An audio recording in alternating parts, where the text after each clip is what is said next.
This has been one of the best FSD Yeah, drives well I've been done. on. Yeah. I gotta be honest. This has been Yeah. almost flawless. It's looking robotaxi ready. Robotaxi ready, honestly. With It's- months to go. It's close. I never know how to do these intros always. I'm always like, ugh. What's up, everybody? We're here with Gally and Aiden. We're hanging out in Austin, Texas. Gally and Aiden are visiting for the week.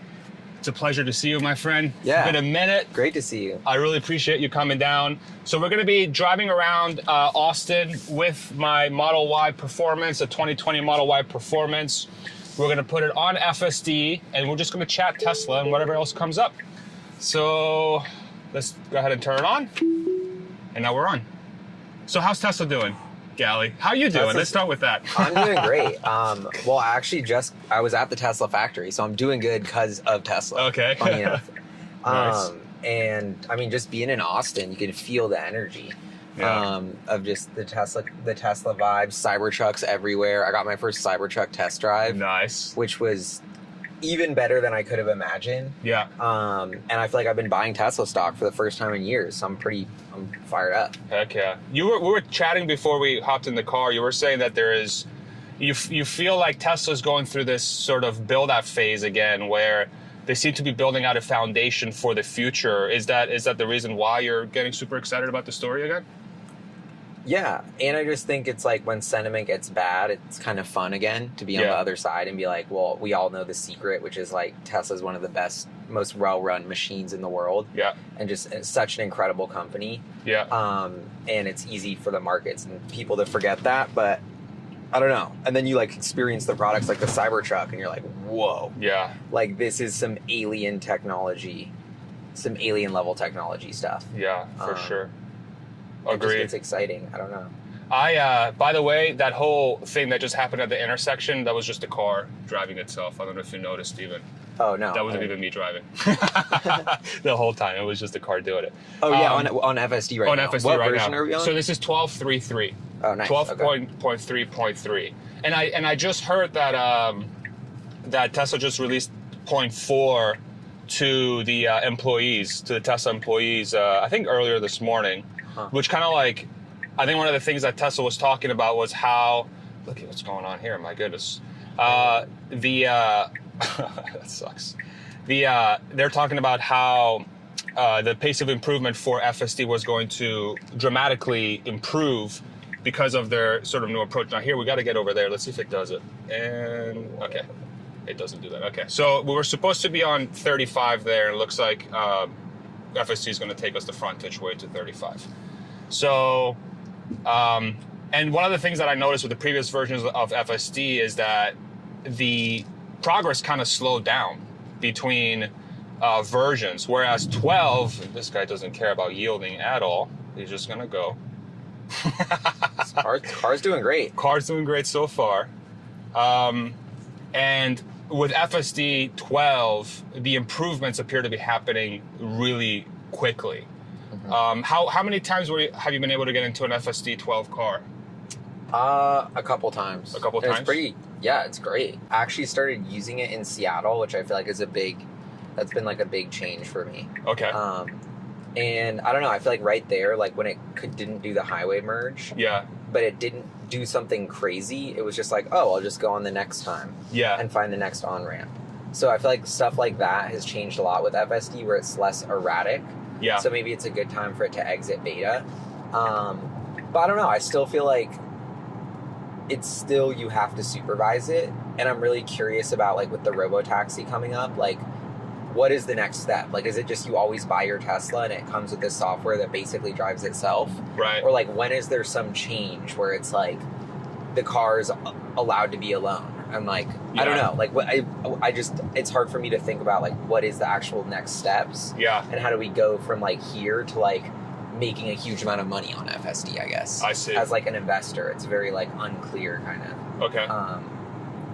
So you mean it's like hard to identify the variables that would help you sort of define when the software is ready to go kind of thing? And like what Tesla's move is going to be. Yeah. Like, are they just going to be like, there's an update, you don't have to pay attention, your car can just drive. Yeah. Maybe you have to be in it first. Yeah. But you don't have to pay attention. I don't know. It'll just be interesting to see. I'm really curious to see how that all plays out. Because it's like, okay, well, if we're really ready for FSD, then like we got to get ready for this next step. Yeah. You know, the full level 5, which is because I experienced that in the Waymo with Aiden actually. Yeah. And that was a really powerful experience of like, wow, this was so good and smooth and felt really safe and like literally there was no one in it. So yeah, I'm curious when Tesla will like, reach that level of performance, basically. Yeah, and not even performance, but like reach that level of consumer experience. I see. When I can get in the car and not worry about it. Yeah, because it's basically, you know, I've talked about this a lot of times on the channel. Is like there's 2 variables to self-driving. There's a safety variable and then there's a comfort variable, right? The safety variable is like, well, the car's not going to crash, even though it's acting in a way that the human feels like it's going to do something stupid, but the robot's like, nah, I got it. I got it in my own robot way. But the other variable, which is almost more important, is to make sure the human is comfortable with how you're driving so that the human feels confident that it's not going to do something stupid, right? Yep. And I think what you're talking about is more the latter. Is like not so much that the car is safe, as we got to be in the left lane here. So let's see what it does. So here's a right turning lane, and it's got to get on the left. We got some bollards here. I may have to intervene. Oh, so it drove like a New Yorker there. Crushing it. Yeah. That was like what a good taxi driver would do. It's like, screw your right turn lane. I'm just going to get over here and skip ahead of you. It's funny because I actually see a lot of people making that mistake too. Because you get off, you have 2 lanes, and all of a sudden that's a right turning lane. So, but I think that comfort variable is such a good point, because the car has to communicate to you that it's going to do the right thing. And I think from your Waymo experience, it sounds like that's kind of what gave you a lot of confidence that Waymo had it figured out, was because it know how to give you the right information that it was going to do the right thing. So here's the Texas Stadium. So that this was our first destination, which it took us to with relative ease. So let me go ahead and put in our next destination here. So I'm going to disengage and we're going to Franklin Barbecue. So how was that? How was that first leg for you? How did it feel? Really good. Okay. That was really impressive, honestly. Okay. Have you been in an FSD car in Austin before, or is this your first time? I think it might be my first time, or one of my first times. Okay. Yeah. Okay. Because the Cybertruck I was in didn't have FSD or anything. Yeah. They don't have it yet. Yeah, they haven't. That's been a sort of a point of contention with some folks, because it's like they charge for the feature, but it's not in the truck yet. You know it's coming though. Yeah. You know it's coming. Yeah, for sure. Energy, Tesla Energy. What are you seeing from that perspective? Is anything sort of jumping out to you from an energy perspective for the company? Well, it seems like they've really dialed in the 0 to 1 on Megapack. Yeah. And like being able to make money on a product and scale it really well. And they have like the Megapack factories. So I feel like that's a good indicator of where that business is going to go. And that's about to, and it's already doing positive gross margin. Elon's kind of been hinting on the last conference calls that like, okay, auto might have crappy margins for a little bit now. Energy's coming through. Yeah. So it seems like that's a big moment. Even if everything else at Tesla Energy is kind of stalled, like the Megapack is like finding its groove. Yeah. And seems to have huge, and like they're doing one at Shanghai too. So hopefully that gross profit, which is already a couple $100 million, will start to like incrementally offset more and more anything to do with the auto business. Just like nice to have that. Yeah. So I feel like that's another reason I'm getting more bullish on Tesla, because you're seeing like the evolution of the energy business play out in the financials now. Yeah.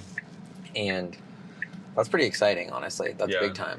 I'm still curious about the solar roof though. That seems to have massive potential, and Elon always talks about how we could power, everything with like one big solar panel. Yeah. Like just in this amount of land. Well, it's like, why isn't Tesla building that? Like, when is Tesla gonna why don't they build like a huge solar like thing to power a city? You know?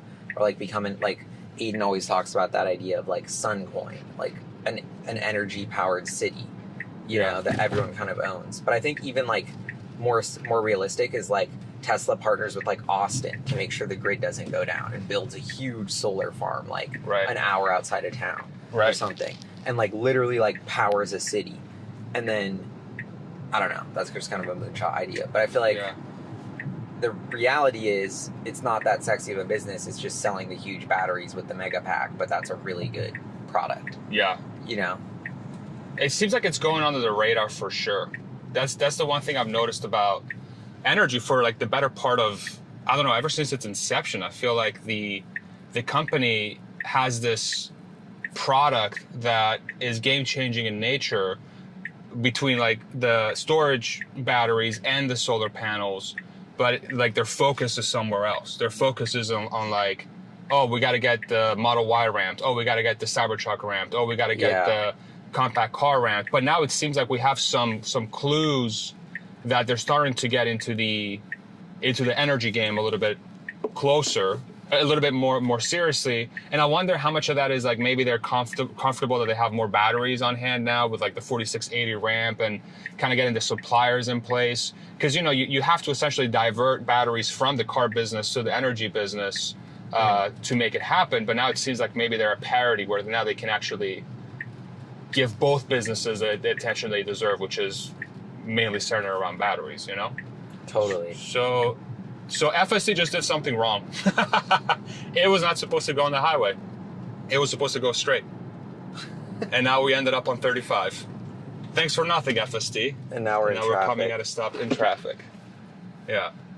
Boo. You know, my wife is always like, I wish I could like give a voice signals to FSD. Like if it does something wrong, I wish I could be like, boo. Like, yeah. And that would automatically send the thing. Tesla. Yeah, exactly. Or like if it does something well, you're like, yeah, good job. I mean, I always like pet it when it does something well. Yeah. Like give it like. I mean, that's human. Vibes. I don't know. Human enforcement learning, right? Reinforcement learning. Exactly. And so that is one thing where I think like Tesla versus Waymo comparison, it's like believe me, I hate talking about Waymo and that it's good. Like I want Tesla to be the best. Well, they are great. Waymo's great. But they're so good. Yeah. But with the Tesla, sometimes I don't know why. Maybe it's because you're supposed to be in charge, but it sometimes feels like everything's a lot more sudden and it's a lot more unpredictable. Yeah. Versus like that, and it's like there's a lot of close calls. Like it's always safe. But it doesn't feel safe, like what you were talking about earlier. Mm-hmm. Like the Waymo really felt safe, like because it just went slow. Like I don't know, like somehow like just goes slow. Like everything that you think you should be doing for FSD's brain, just 5 miles an hour less. And then I think it would be way like because it just takes every turn too fast. And it's a little too close to the curb, and it's like going faster than I would go. Yeah, and that's always where I personally get stressed, and I'm just like. The Waymo never did that because it just like went slow, and then it's like nobody gets car sick, nobody gets stressed. So that's my like hot take idea. It's just like program it to go way slower. Okay. Because I think that spooks a lot of people. Is like when I give people FSD rides, it's doing great for 20 minutes. Yeah. But then I'll do one kind of erratic thing, and then that spooks people. Yeah. And then they're like I don't want to be on FSD anymore. Versus it just like going a little bit slower than normal. I see. You know? Yeah. And it's like, what's a better consumer experience? So I think that's like, I'm really interested in like, I try and be like the most unbiased, like I'm a hella picky just driver and person in general about some stuff. And For like, sure. if I want to be picky about driving, like I get car sick super easily. Like I'm always scared. Like I've been in crashes. Like I'm just hella skittish and scared. Yeah. And a lot of people are, and you need to convince me as like that skittish, scared rider to be comfortable with it. Otherwise it's not going to go mainstream. So I feel like there's like, it's a little bit with FSD. They need to cross this bridge of like Tesla fans being like, it's dope, like it's working. Versus, and then everyone in the car is like, holy shit. Yeah. You know what I mean? It's like I 100% agree with you. I think it's. I'm gonna stop it here because we reached our destination there. I 100% agree with you because for the company to be successful, Texas Capitol Visitors Building. Let's go there. Okay, we're gonna go to the Texas Capitol Building. We're to Austin, love it. Hell yeah! So this is Franklin's Barbecue, the best brisket in Austin, in my opinion. Sandy Monroe agrees. I took him here as well. I 1000% agree with you, and that's why when I do my FSD drives, I am like you. So anytime I do like a focus test, I highlight every single nitpick I have because of exactly the point you made. Is that the car has to cater to the most conservative driver or rider for this technology to be successful, because by default there's a trust issue, because you are essentially outsourcing the trust from a human to a robot, and you need, as a human, you need clues that tell you, hey, this robot's going to do it just as good as I am. And if it doesn't give you those context clues, you're going to be like, what the fuck, this thing's trying to kill me. Such a good point. Like if you have a taxi driver that's like driving hella crazy, Yeah. you know, and doing like, whoa, and it just took the wrong turn. It's just like, you'd be like, okay, like holding on tight. Yeah. Like, Oh, and at least you can tell the driver, yo, I'm uncomfortable. yeah. Right? Like that, and that's the control, because even if you're a rider with a hella crazy taxi driver, you can be like, yo, can you slow down? If you're in a self-driving car that's driving crazy, unless you program that in, where the self-driving taxi will react to the person freaking out, Yeah. it's just going to keep driving like in a subjectively bad way. It doesn't even have to be objectively bad. If it doesn't meet the rider's or driver's expectation, it's going to be immediately be deemed as bad. And that's like the very tall sort of threshold that Tesla has to overcome with FSD to get this thing to be everywhere. And it speaks directly to your point. You know? And the robotaxi, like 8-8, I'm so curious what you think is going to happen then. Like, what's your take on that? Because it feels like it's the Elon pièce de résistance. Like, I agree. All of the manufacturing things they've learned, all of the self-driving things they've learned, boiled down to the cheapest, most comfortable, like, easy to produce most sustainable form factor the world's ever seen. Yeah. Like, this is Tesla's 25-year Trojan horse to change the world, and like, we're about to see it. So I'm very curious. Is it a service? Is it a car? Does it drive itself?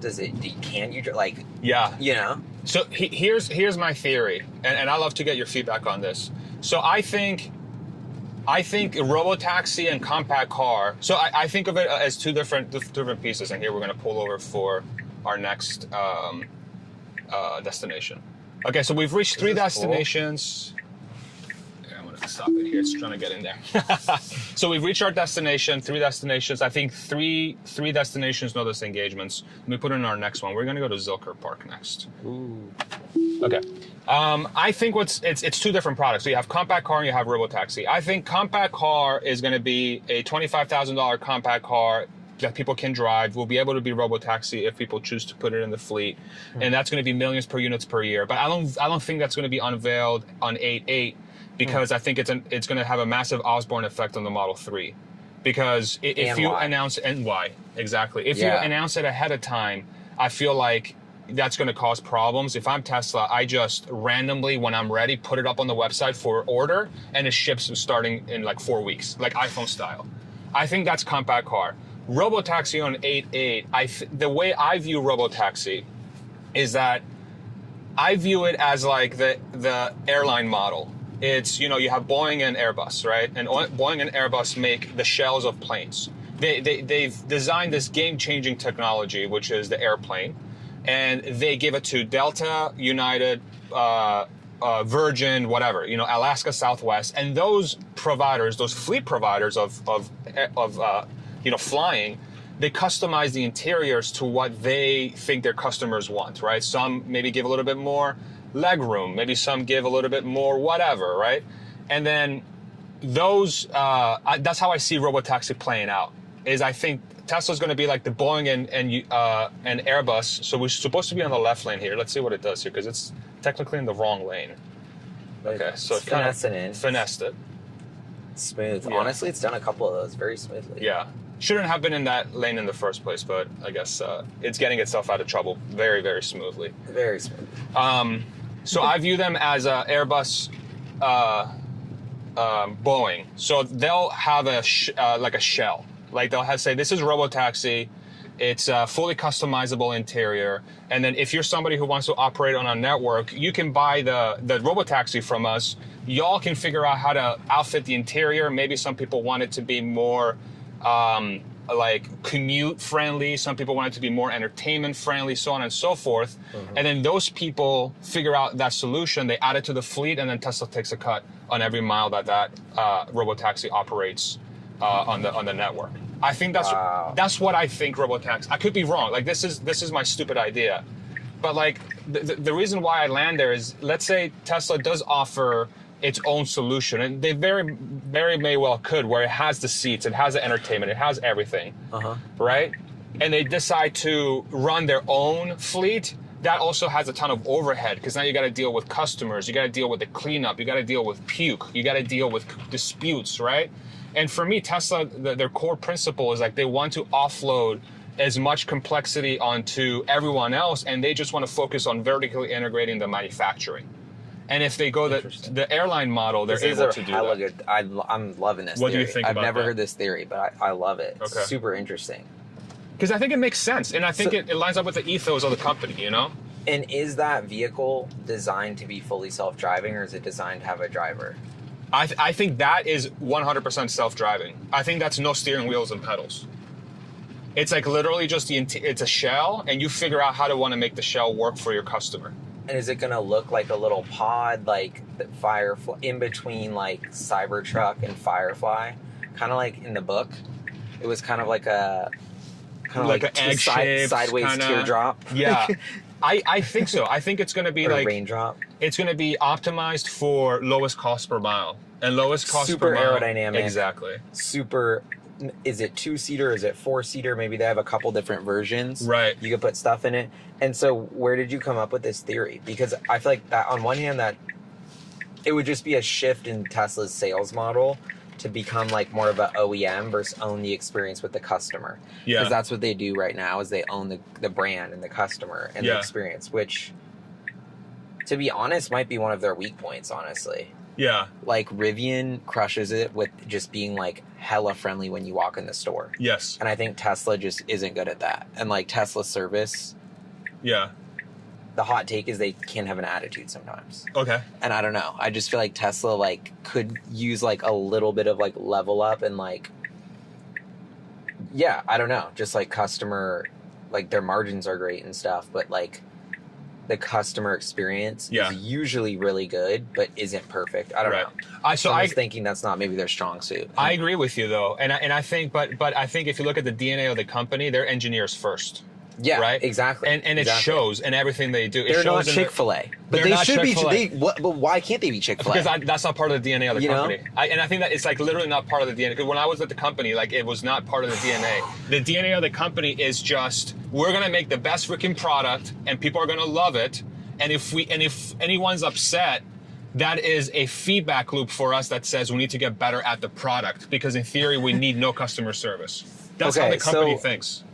I think this is my hot take, and I've this idea has been bubbling, and I'm so stoked we're on this podcast. Yeah. We're scheming on this because George Blankenship, he was the Apple guy who designed the Apple stores, and then Tesla and Elon hired him, and he came up with the Tesla store, which is why it's like the Apple store. And he retired a while ago, and that was like the big move for Tesla, and they've kind of been coasting on that model and scheme since he implemented it, George Blankenship. Yeah. So this is what Elon and the team needs to do, in my opinion, is hire, like Apple hired the Burberry lady, and I think to make, and it was like fashion Apple Watch. I think Tesla could do a lot better version of that, but like take cues from the Rivian store. Like they have the kids thing where people can draw markers. Like it's more fun. Like, I don't know, the Tesla stores are getting a little bit stale and they're all the same. They don't lack community. And the employees need a little more Chick-fil-A friendliness. Maybe that's only in the service center, but it's like, we're not hiring engineers in the service center. Guess who we're hiring? Just the friendliest people we can find. And they're just hella friendly and pumped to be there and like spread the love. And there's a lot of people in the Tesla stores who do work like that. Like shout out Raphael. For sure. I just think this idea of like Tesla hiring some sort of interior design, functional space visionary, maybe from the fashion or art world, combined with some utilitarian customer service. Like, let's come up with, let's have there be beautiful plants in the store. Let's have there be crazy lighting. Let's have there, like, it be a pop-up. Let's integrate the community more. Like, there's just a lot of room on the table to use the footprint, which Tesla's created of their retail footprint to do something really dope with the stores that we're leaving on the table, I think.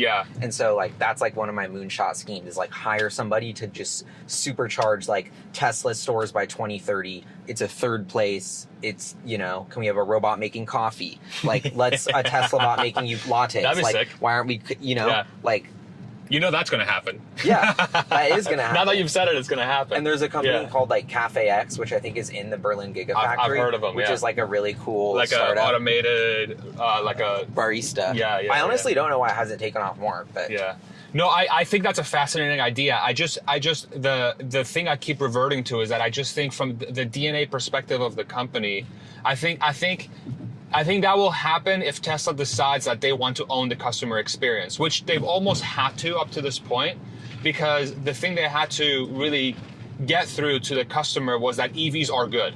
Yeah. Like that's been the huge bottleneck or the huge like sort of thing that was preventing EVs from taking off that before Tesla was that people were convinced that EVs are not good. Yeah. And so the Tesla store was in a way to prove to people, I'm going to push it through. So here I'm intervening. Let's go. I'm intervening because I am impatient.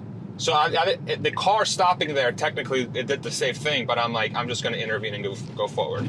So I think they've had to make the stores because there was a negative aspect to electric cars. But if I view it through the lens of I think how Elon thinks about the company, I think in his head, you know, like the best store is no store. You know, the best customer experience is like you're just in your product the whole time. You never have to come back to the store, right? And so I think from that lens, I wonder how many moves they're gonna make to try and get away from that model and go strictly to we're just gonna, you know, because we also have to view it through the lens of are people gonna drive cars in the next 10 years, right? So like you're putting in all this effort to make super nice stores that people are gonna be happy to be in. But then in 10 years' time, they're all going to be driving themselves. So why would people need to go to a store to buy Tesla at that point? They're just going to hop on a robotaxi and whip around. You know what I'm saying? I don't know. I guess, but it's like I feel like Tesla will always be coming out with personal spaceships for humans. You know, land, sea, and air, and they need a showroom. And if they're going to come out with Optimus, they have a place where you learn how to use it. Yeah. Or whatever. And I don't know. I just. Right now, and it's not like it's just a service center. Like they put it in like U Village in Seattle, which is like a really bougie shopping mall. You know, they're like trying to make it like. So that's my point. It's like if you're gonna have the store there, like it's not that hard to put like plants in it and comfier couches and like have friendlier vibes and like that's actually a huge needle mover on sales. Because when I'm wandering in the store, I'm like looking into making a purchase. I don't know. But that touch point with the consumer, just the whole idea of your robotaxi thing, I think is so fascinating because I love that idea of like, what's Tesla actually good at? Manufacturing. Like, let them just be an OEM and pump these out and like, let's let, you know, the Four Seasons Hotel operate their own fleet with like nubuck leather and all this fancy stuff and Fiji waters. And then we have Spirit Airlines doing it where it's just kind of like the shell with the cheapest it's one. A bus in the sky, kind of dirty. You know? Like, it's literally a bus in the sky. I honestly, when I think about the long-term prospects of Tesla, like I view it through that lens. I think they are more and more going to become a manufacturer of next generation technologies for people to figure out how to make it useful, right? So like robotaxi will be one of their core products, which is how do we make a robotaxi use case for every, you know, because once you move away from having to drive the car and you put, sophisticated enough suspension systems and whatever in the car, you're essentially in a movable room, right? So okay, what are the opportunities that arise from having a movable room where before you had to have somebody paying attention and now you're just freaking taking a nap or I don't know, you're doing some crazy shit in this 4x4 box that it's just taking you around. It's like this, you know, it's basically a personal RV at that point. And I think the use cases are going to be so different that Tesla is not going to be like I find it hard to believe that Tesla's going to own designing every single different use case that the robotaxi could be used for, and instead they're going to offload that on the market, and the market is going to decide how to tailor those things, and then they provide the ecosystem, they provide the app, they provide the place where people can put their solution on the app, and then people decide which one they want to hail. And every time somebody hails one, Tesla takes a cut. Wow. I mean, if they can pull off this business model, it's going to be one of the most lucrative things of all time, which is what Elon's been saying. And it's interesting. It's like time is money. So that's what you get back is time. Exactly. And what's the first thing you want to be when you're in a room is comfortable. That's why I think the biggest app in the car economy is not going to be a digital one. It's a physical one. It's a chair. It's a new type of, I wouldn't even call it a chair, but just something to where it's actually good for my back. It's weightless. It's like this. Like even the Tesla seats are super comfy, but I just think like if I want to go for more than 20 or 30 minutes, like there's a hella big unlock there for the car being a place where your body, you always sacrifice, especially if you're a human driver and you're not self-driving, you sacrifice health to be in a car, which you don't realize of like, you're just in shitty posture. Right. And it's really bad for your body. Or like, I don't know, this is just one of my hangups, but I think self-driving could be such a cool opportunity for like a comfier chair. Yeah. And it's like, that's almost what I want the most is I'll just look out the window, but like I'm weightless in a chair and it feels really good for my back, almost like a stretch or massage. Yeah. But I'm like in a chair in my car.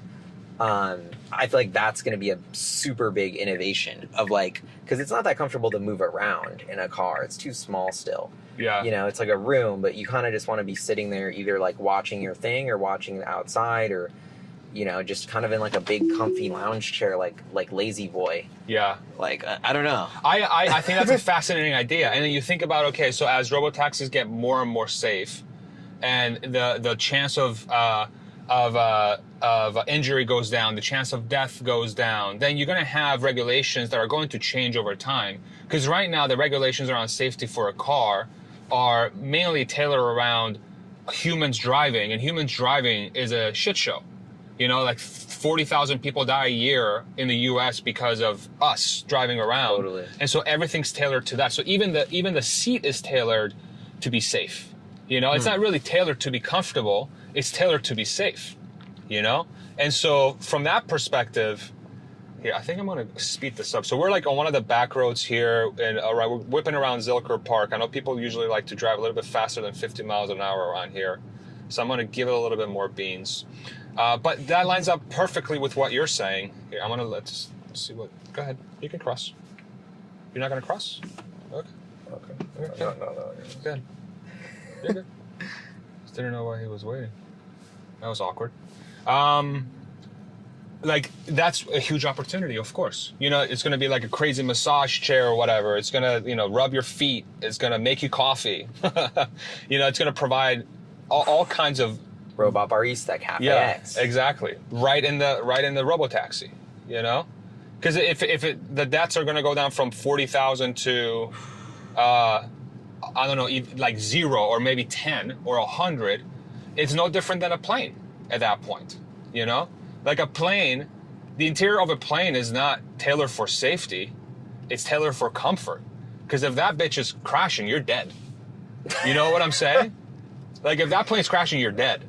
Yeah. So it's like, these airfare people are not, like the regulations are not really around, oh, let's make the seats as comfortable as possible. It's like, no, let's maximize how many people we can stuff in this thing. Yeah. You know? So squeezing every inch. Exactly. I mean, are you just going to be in your Vision Pro on the comfy chair? Right. You know, Vision Pro is going to be... Do you have Vision Pro? I did. I returned it. You returned it? Yeah. Okay. Because I think, I don't have one, but I love the potential of Vision Pro. Mm-hmm. I feel like that's an underappreciated thing of like, I was in Japan and like the train was really quiet and everyone was on their phone. And then I just had this moment of like, I just got off the airport. Like I swear when you're off the plane, you're just kind of like thinking of things more like, you know, you're a tourist, you're more like analyzing, and I'm just like, oh my God, like everyone is just so sucked in their phone. In 5 years, everyone's just gonna have Vision Pro. Yeah. Or like some sort of glasses. Like I could just see it, and it was just so freaky, and like I felt like this moment because everyone's so quiet and polite on the train, just like so sucked in their phone. Yeah. And you're just like, oh my God, like I literally can just see this in the future. Everyone has Vision Pro. Yeah. Like it's gonna be wild. And it's just a new platform and like all this AI stuff of like Sora. Like how good is OpenAI at making videos? Like, well, what do you want to do when there's cool videos? Watch them. You know, how are you going to watch them? Vision Pro. So it's like it's not just going to be video. Like video is limited by a 2D screen. So you're going to have things that like jump out of the screen. It's going to be a whole immersion, and that's going to be a way more, you know, satisfying entertainment experience than traditional video. Is this new immersive video that's only possible on Vision Pro, and that'll be how people consume all this AI content. Yeah. So it's like Apple's actually in the prime position to benefit from the explosion in AI creativity because they're the platform of how you experience it. Yeah. And like, I don't know.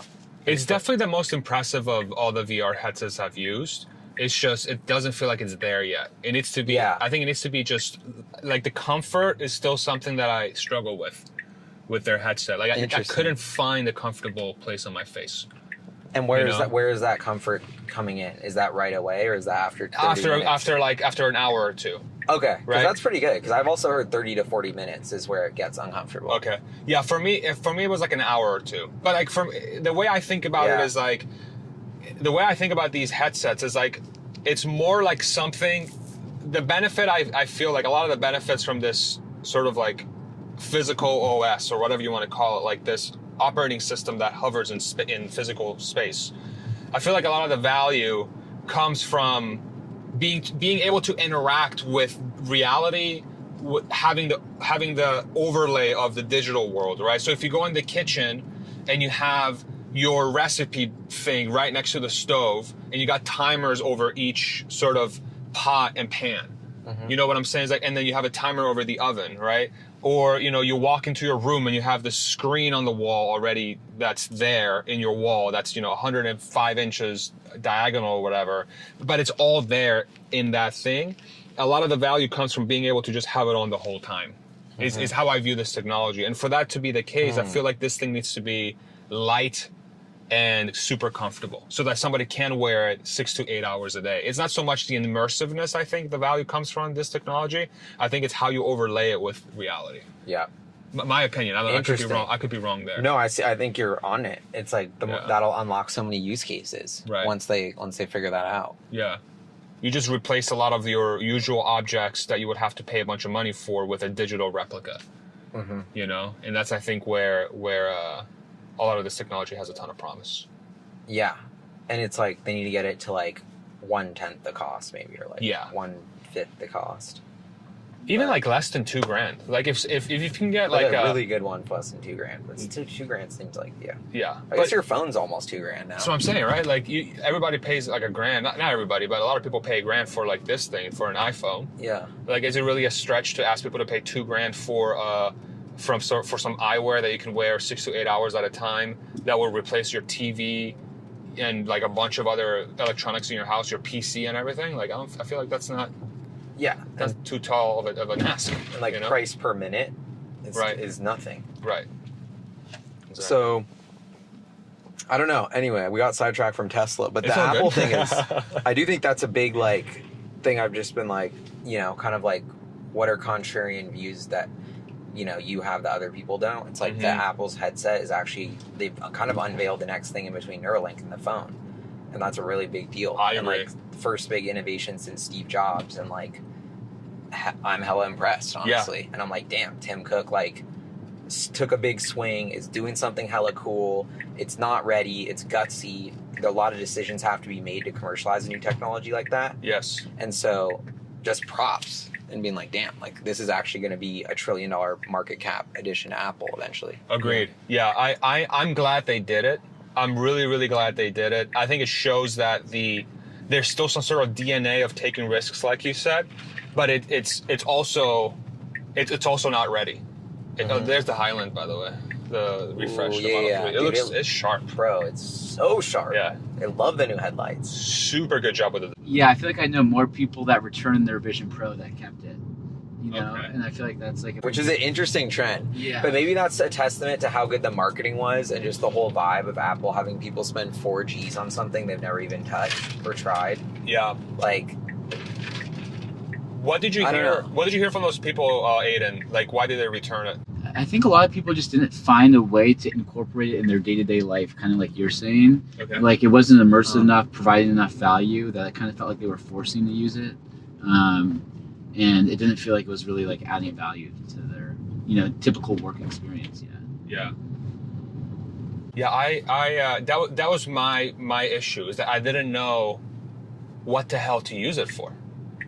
You know, like my problem was like, it was uncomfortable, but I still wanted to use it. And then the more I wore it, I'm like, okay, there's an equation I have to do here. Is like, how much discomfort do I want to experience the future? And then after some point, it's like, I don't even know what I'm using this for. You know, like I have a computer. The computer does everything well already for me.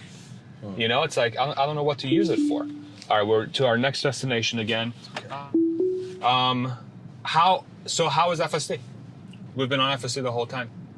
We've been chatting. I would say pretty good. 9 out of 10. 9 out of 10? Like, couple wrong lanes, but like other than that. Yeah.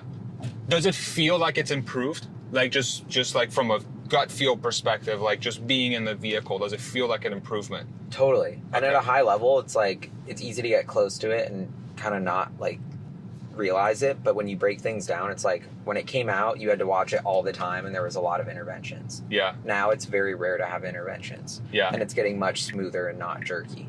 Yeah. So it's just like a very clear, like, you know, in 3 years or whatever, how long it's been, like very strong progress. Yeah.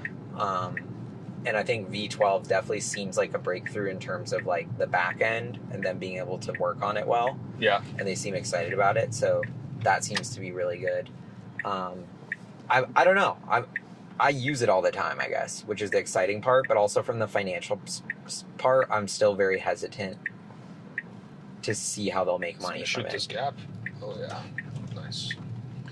Ooh, that's good. Is that a Hyundai EV? That's good. Yeah, that's the Ioniq 5.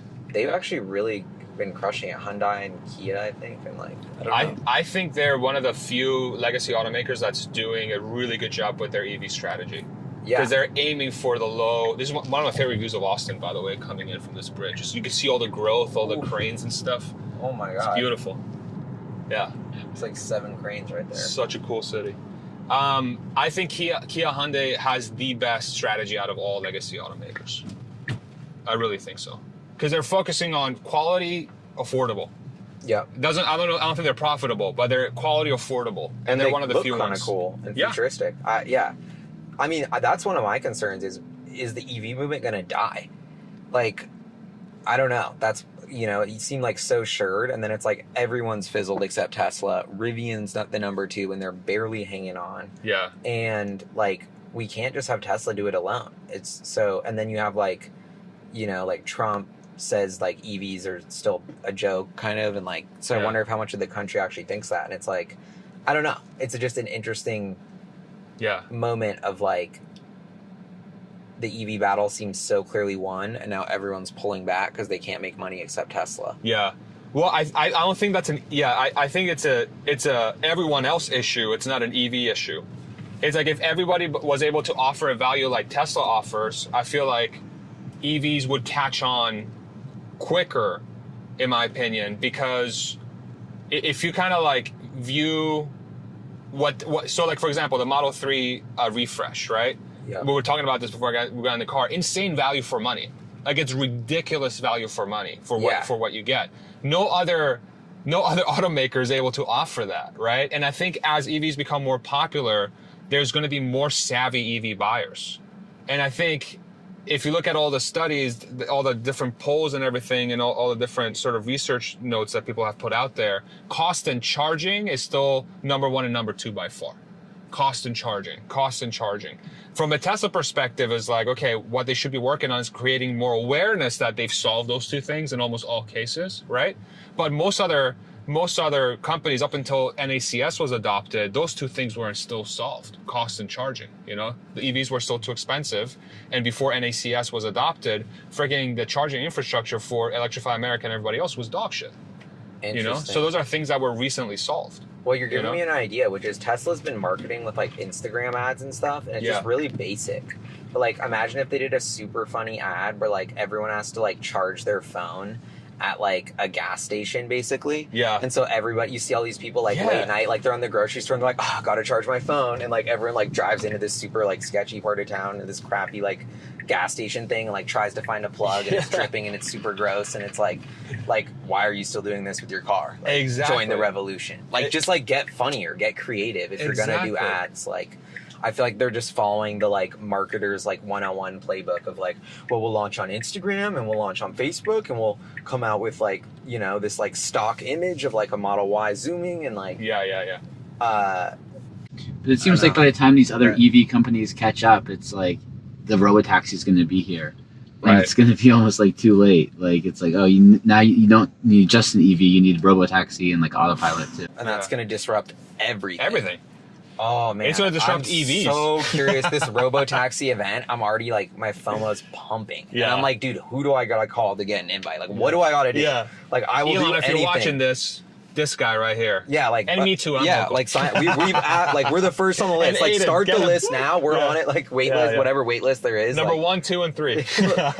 Like, screw everybody else. Yeah. Like, we'll help manage the fleet. You know, we got some ideas for some comfy chairs. Yeah. We'll put the comfort pod. The comfort pod. Yeah, we've got ideas. Yeah. I mean, comfort pod, coffee bar in the car. Yeah. I mean, what are other cool ideas of like? I mean, a desk, right? Like you can go a long distance between LASF and work at a desk the whole time. And like a big comfy desk where you're kind of like you see the road and you're scheming. Like that could be really that could be really cool. 100%. I think the entertainment stuff is like super untapped. So like why do most people call an Uber nowadays? Like the way it's either for work or to go out. Yeah. You know, it's like, yo, let's go out and party. Like I don't want a DD. You know what I'm saying? Or traveling. But like the go downtown and have a good time is like a huge addressable market. Oh, that's the biggest one, and that's the most one where it's like people are drunk driving because it's the most dangerous. Everybody wants to go out and have fun, but somebody's got to drive. Exactly. And it's honestly a huge problem in society. Yeah, exactly. That like is just like humans like turning up and they can't and do that and drive. So I wonder like the Tesla shuttle, and that's a great way to build brand. It's like this is kind of a home run from a perspective. Like so many people die, the roads are so unsafe, then there's healthcare costs on the system that we pay. Right. And it's just like a big mess. Like it's so amazing that I don't know, it's big time that could all change. Yeah. Like having like literally like, when you don't need a driver, everybody can get turned in the robotaxi. Just have a mini fridge and have karaoke. Yeah. And, like LED lights, it's basically have you done the Waymo? No, I haven't done the Waymo. The reason why it was so fun is because of what you're saying. Like it feels like a kickback because the second you don't have to pay attention, like Eden and I are turned around talking. Yeah. Like it just feels like it was so memorable because it was a different feeling of like, we're kicking it. It wasn't like somebody's driving. Like we all are kind of making sure. You don't even realize it, but when a human's driving, you're actually making sure whether they're going to fuck up. 100%. You're like, oh, is he going to do that guy? Does he see that guy? And right. you're stressing. Yeah. But then the robotaxi was fully like, Waymo's doing it. Exactly. Like we're chilling. Like our only concern is the music and how loud we want it. And and do you care? And do you care if the car's going a little too slow or it's making a turn a little differently than you would under that perspective, right? Stuff like that becomes like super background. You almost tune it out. Exactly. You're just like, it knows where it's going. It's hella big on the screen. Simple. Like here's a perfect example. Like I already would have gone around this guy, right? And Tesla's, I didn't even know, I wasn't even doing anything, bro, but you're welcome. Love it. The guy's like, happens. Thanks. I'm like, you're welcome. All right, and here we got cones. Let's see how it does this. Let's put a blinker on. There's a car on our left, and it's giving us space. Perfect. This has been one of the best FSD drives I've been on. Yeah. I gotta be honest. This has been almost flawless. It's looking robotaxi ready. Robotaxi ready. Honestly. With months to go. It's close. It's definitely very close. And I think the big light bulb moment for me was and this goes back to our control conversation. I have control. I'm in control because this is not robotaxi, right? Mm-hmm. So I'm constantly judging every single thing it does. And even with me being super nitpicky, it still did this drive basically like almost flawlessly. And the only places I had to intervene was out of preference, not out of safety, out of preference, right? And so like here, I would have intervened, but whatever. It's being safe. So it is what it is.